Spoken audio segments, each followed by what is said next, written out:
Dakar. Promoting dialogue. It's midday in Dakar, 1 p.m. in Abuja. Good afternoon and welcome to Newslink, coming to you live on West Africa Democracy Radio, broadcasting on 94.9 FM and worldwide at wadr.org. First, the headline stories. Former Senegalese Prime Minister Ousmane Sonko appointed President of the Senegalese National Assembly. J'en appelle à la responsabilité. I call for responsibility and a sense of rising above. I want to reassure you that I will not use this responsibility to create institutional chaos. ECOWAS mediator praises renewed dialogue with the AES Confederation as regional security concerns deepen. With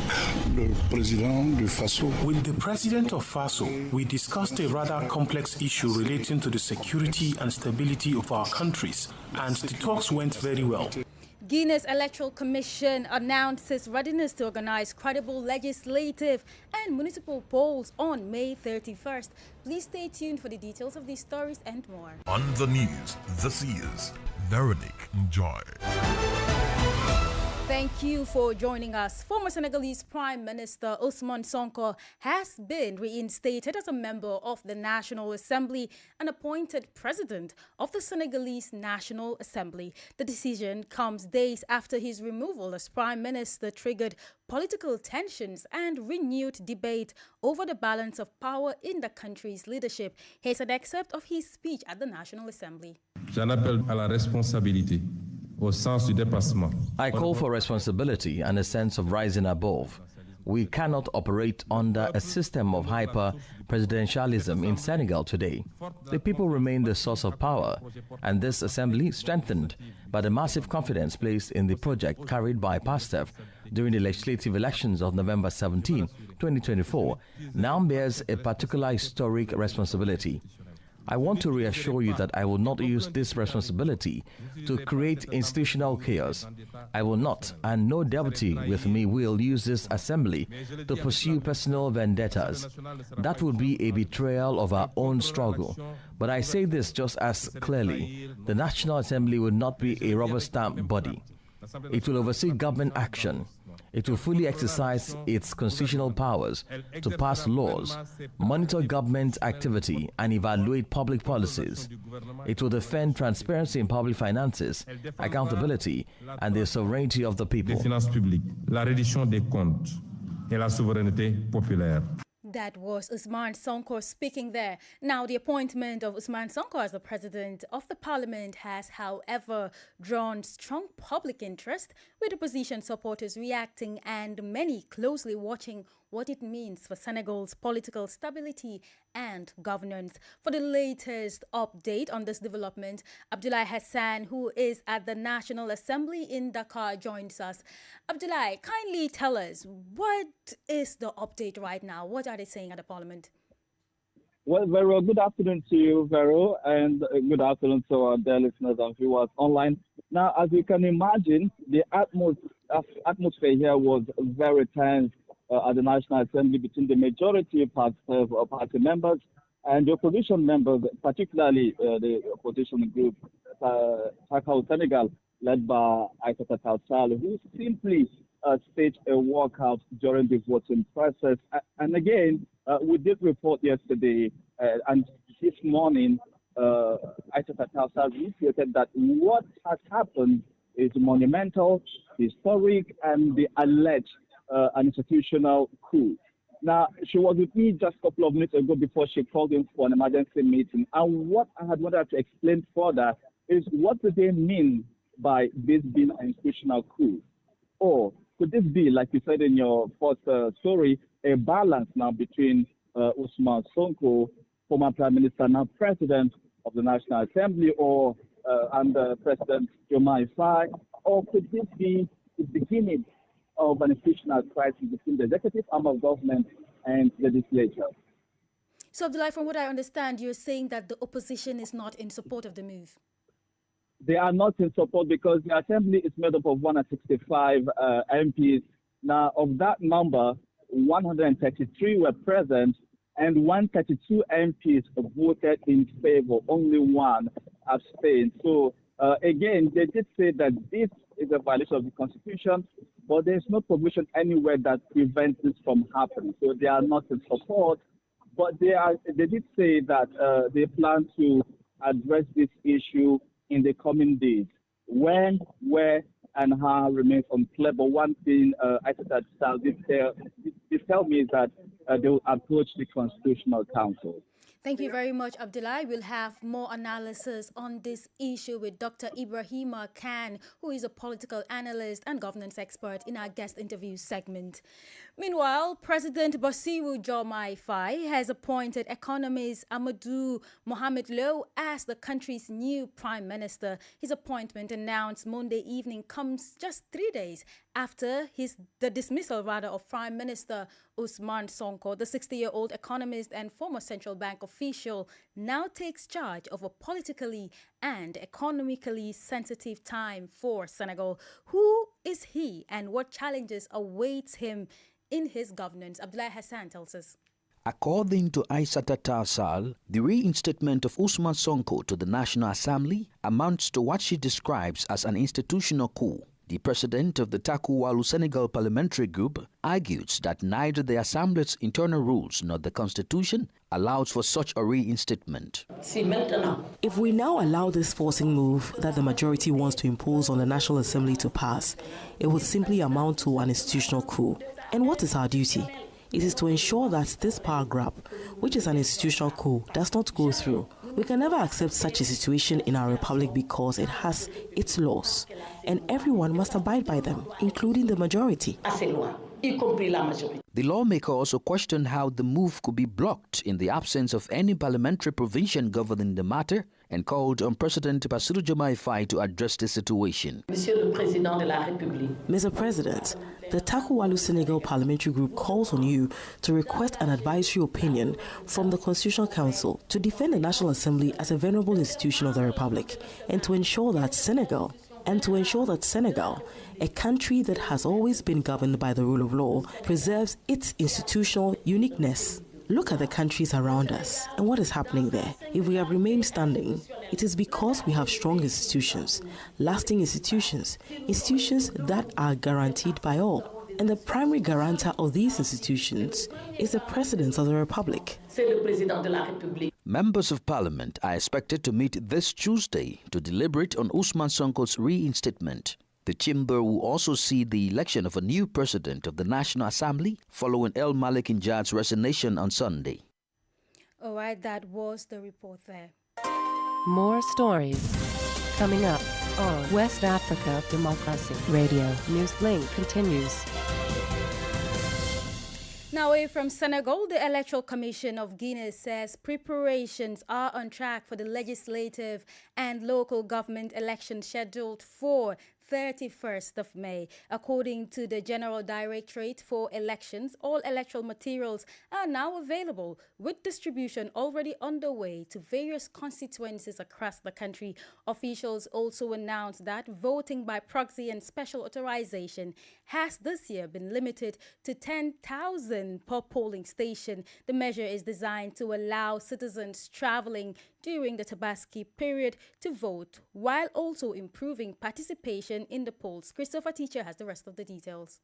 As Guinea prepares for legislative and local elections scheduled for May 31, the country's electoral authorities say all is set for what there will be a free, transparent and credible vote. Gina Boutoure, chairperson of the General Directorate of Elections, says logistical and organizational measures have already been put in place ahead of the double poll, during which Guineans will elect members of parliament as well as mayors for urban and rural communes.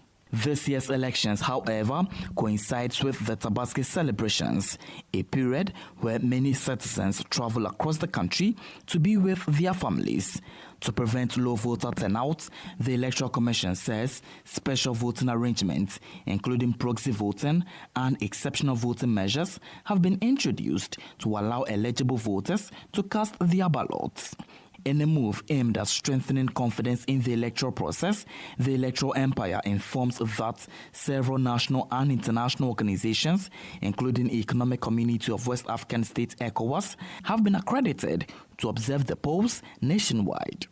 In other news, the Economic Community of West African States ECOWAS mediator Lassana Kouyaté was received on Monday by the Burkinabe Transitional President and current chair of the Alliance of Sahel States, Captain Ibrahim Traoré.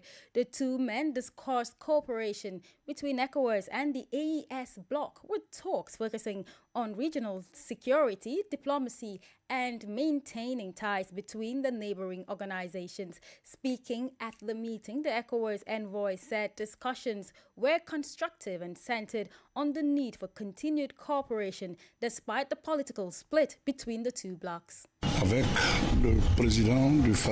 the president of FASO, we discussed a rather complex issue relating to the security and stability of our countries, and the talks went very well. There was what you already know: the formation and creation of the Alliance of Sahel States, the AES, which has led to the break with ECOWAS. I served as Executive Secretary of ECOWAS years ago, and ECOWAS wanted me to come because that separation is already a settled matter and there is no going back on it. But the question now is how to maintain cooperation between the two entities, a necessary cooperation because of geopolitical realities. After all, geography binds the AES and ECOWAS together.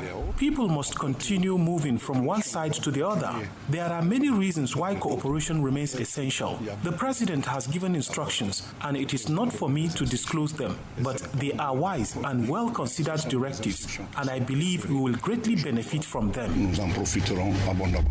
Lassana Kouyaté, their AES mediation process. The federal government of Nigeria has cancelled more than $717 million in undisbursed World Bank financing meant to support reforms in the country's struggling electricity sector. The cancellation follows a joint decision by both parties to discontinue the power sector recovery performance-based operation after key reforms targets were not achieved, raising fresh concerns over Nigeria's deepening power crisis. Francis Boniface tells us the details. The cancelled funds are part of a $1.52 billion World Bank-backed recovery program aimed at improving electricity supply, strengthening the sector's financial sustainability, and reducing pressure on public finances. According to World Bank documents, no further disbursements will be made under the program following the restructuring agreement. Nigeria's power sector continues to face major challenges, including weak electricity generation, aging transmission infrastructure, rising debt, and repeated grid collapses that have left millions of homes and businesses struggling with unreliable power supply. Despite years of reforms and privatization efforts, many parts of the country still experience prolonged blackouts, forcing households and businesses to rely on heavily costly diesel and petrol generators. The Power Sector Recovery Program was introduced to restore financial viability in the electricity sector through tariff reforms, improved operational performance, and stronger regulatory oversight. The initial financing package of about $752 million was approved in June 2020, while an additional $763 million was approved in 2023 to support a second phase of reforms. Although the program recorded some early progress, the World Bank says evolving sector realities and the failure to achieve critical reform milestones led to the cancellation of the remaining undisbursed balance. Now, still in Nigeria, as Muslims faithful prepare for the Eid al-Kabir celebration, Nigeria's military has warned of possible isolated attacks by Boko Haram and ISWAP fighters in parts of the northeast. The military says residents must remain vigilant and cooperate with security agencies throughout the festive period. In related developments, troops rescued nearly 100 abducted victims in Borno State amid intensified counter-insurgency operations. WADR's Yechenu Sasitu reports. The military has warned that the attacks could involve suicide bombers and improvised explosive devices targeting vulnerable communities and public gatherings. This same strategy was used by Boko Haram on March 26 in Borno, days before the Eid al-Fitr celebration. Suicide bombers detonated at 3 key locations, killing 23 people and injuring 100 others. In response to the threat, the Joint Task Force says troops have been deployed while surveillance operations and coordinated patrols have been intensified across the northeast ahead of the celebrations. Jesse Tafida is a journalist in Borno State. Visibly, we could see the military together with the police, the Nigerian Security and Civil Defense Corps, the civilian JTF, the local vigilantes all around Maiduguri, patrolling, some of them are even stationed inside the town, close by to its grounds. So it shows that they are staying alert to see that celebrations are done peacefully. In a separate development, 92 abducted persons were rescued by troops along the Buratai-Kamuya road in Borno as insurgents were reportedly moving them into nearby bushes. Public affairs analyst Babajide Kolade Otitoju says any effort to weaken insurgent activities must be celebrated. Every single breakthrough by the Nigerian army should be celebrated because, look, 52 men, 33 women, 7 children, they will have been in captivity, they will have been subjected to harrowing hardship. Residents have also been urged to remain alert, avoid suspicious movements, and promptly report unusual activities to security agencies during the Salah celebrations. It should be recalled that despite sustained military operations in the northeast, the threat posed by Boko Haram and ISWAP fighters remains a major security concern. For the WADR, Yecheni Sasetu in Abuja. You're still listening to Newslink on West Africa Democracy Radio 94.9 FM and online at wadr.org. Here's a recap of our top stories. Former Senegalese Prime Minister Ousmane Sonko appointed President of the Senegalese National Assembly. ECOWAS mediator praises renewed dialogue with the AES Confederation as regional security concerns deepen. Guinea's Electoral Commission announces readiness to organize credible legislative and municipal polls on May 31st. Still ahead in the news, we have the press review, guest interview, and sports news. Stay with us. Fresh and breaking news all the time. Hear it first as the news breaks, only on West Africa Democracy Radio. Newslink continues. It's now time for the press review, and Abraham Parker in Monrovia is on standby. This is the newspaper review. Stay abreast and find out what the top stories are in your country. This is the newspaper review. The newspaper review. This edition features 3 local dailies. We begin with the Independent newspaper with these stories. Fear grabs National Elections Commission's missing magistrate family as a silence reawakens public anxiety. Liberia tightens border issues travel advisory on Ebola aircraft shift or vehicle may face cleansing if. That's according to the Independent newspaper. The next is the Heritage newspaper with these stories. Chiefs urge to support to national development. Well, they are chiefs from the National Council of Chiefs and they call it on the national government to prioritize development. State on Heritage, 74% of lawmakers failed constituency reporting. That's according to the Heritage newspaper. And as Ethiopian leader backs disability agenda in Liberia. Our last stop is the Analyst newspaper with these stories. Bwaka's Nimbo rally sparks public outrage. Critics question lawmakers' priorities and accountability. Pundits Hammond Joker over Nimbo. Critics cite double standards beclouding dismissal precedents. While the civil service agency boss was seen at the weekend gracing a political rally, something many believe contravenes the code of conduct when in fact some civil servants who supported the past regime were being dismissed of being part of political rally. And an editorial on the Analyst says, when governments become what they condemn. Well, that does it for this edition of Press Review. Thanks so kindly for listening. Politics, analysis on major news, social matters, and all. This is A Guest. The reinstatement of Ousmane Sonko as a member of parliament and his appointment as president of the Senegalese National Assembly continues to dominate public debate.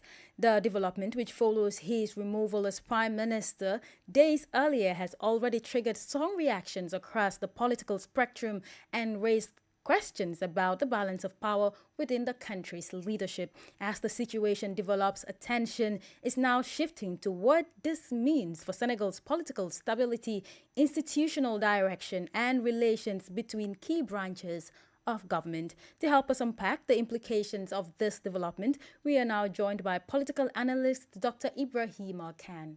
What is happening in Senegal at the moment is really very peculiar. You know, last week, Ousmane Sonko was the Prime Minister of Senegal. The president decided to dismiss him because they were not in agreement on many issues. He left the station of Prime Minister, and suddenly he's becoming the Speaker of the Parliament by the virtue that Pastef has a large majority at the Parliament.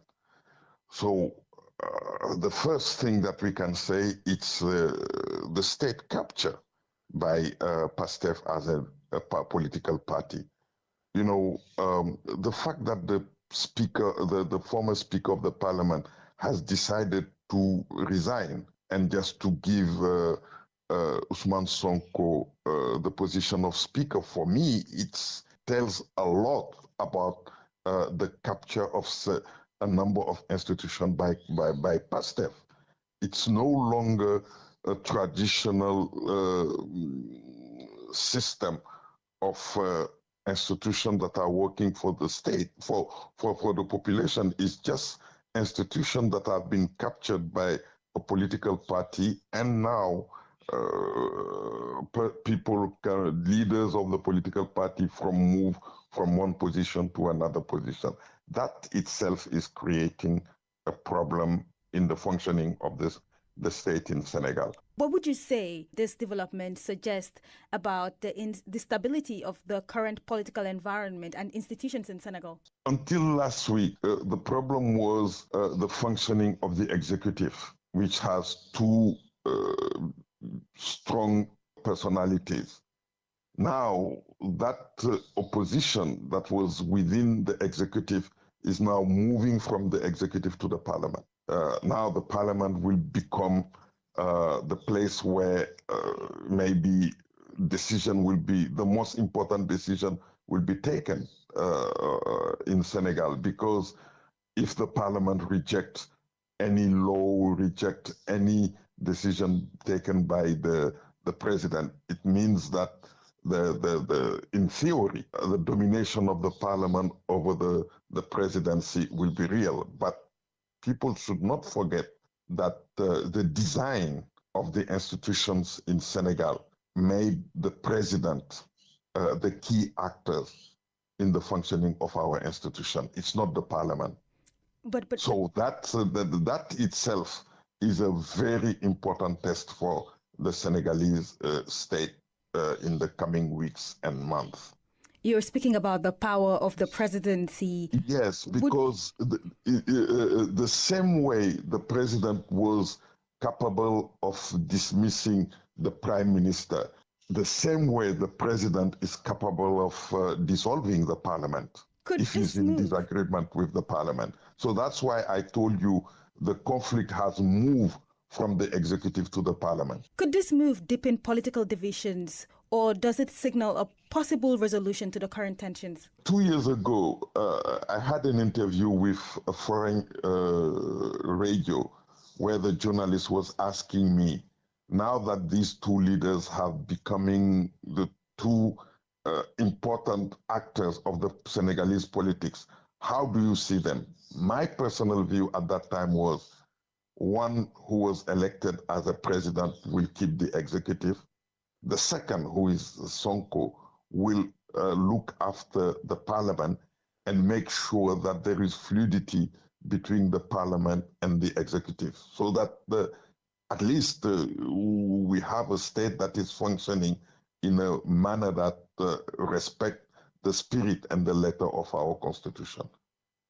Sonko decided not to go to the parliament, but to be the prime minister, to be somebody who is not looking after the president, but controlling the president. He was not able to control the president, and the president has shown him that he cannot control him.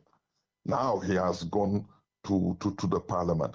But to me, when you look at the way our institution has been designed, it gives the total power to the president. Now, can the majority at the parliament be able to make a shift in the way our institution will function? For me, it's a question. It's a question. I don't have the answer. But the only thing that I can say, that we should not forget that the president has many ammunition given to him by the Constitution. That was Dr. Ibrahima Khan, a political analyst and governance expert. It's time for sports news, and in sports, the Moroccan team has booked their spot in the semi-finals of the Africa Cup of Nations under-17 after edging Cameroon 1-0 at the Mohammed V complex. Morocco's reward is a high-stakes semi-final showdown against Senegal on May 28. The Senegalese side advanced after a dramatic West African derby against Mali, which ended 1-1 before Senegal triumphed 4-2 in the penalty shootout. Elsewhere, Tanzania stunned Algeria in another quarterfinal, prevailing 4-2 on penalties after a 3-3 draw. Meanwhile, 9 players have opened camp for the Black Stars of Ghana in Wales ahead of a pre-World Cup friendly on June 2nd in Cardiff. The early arrivals include Jordan Ayew, Abdul Fatiwa Asaku, Gideon Mensah, Jerome Opoku, Marvin Sanaya, and Alidu Seidu, who were seen in a video circulating on social media. With most European leagues now concluded, others are expected to join the camp in the coming days. The Ghana Football Association is yet to officially release the squad list for both the Wales friendly and the 2026 FIFA World Cup, just as the country heads into a fixture on the back of a 5-match losing run following a 2-0 defeat to Mexico in the last outing.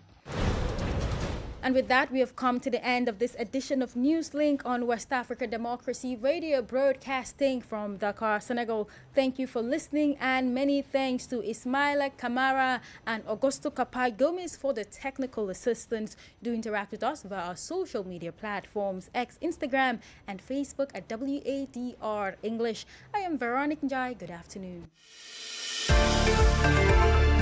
We thank you for listening to Newslink in Nigeria on Love FM Abuja and Darling FM Owerri.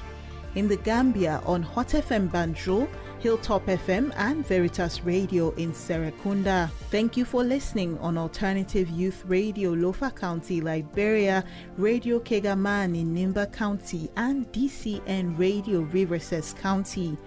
A big thank you to Radio Baft FM in Sierra Leone for listening, and in Ghana we thank Radio Pad in Damango and Royals FM in Wenchi. Thank you all for listening to Newslink.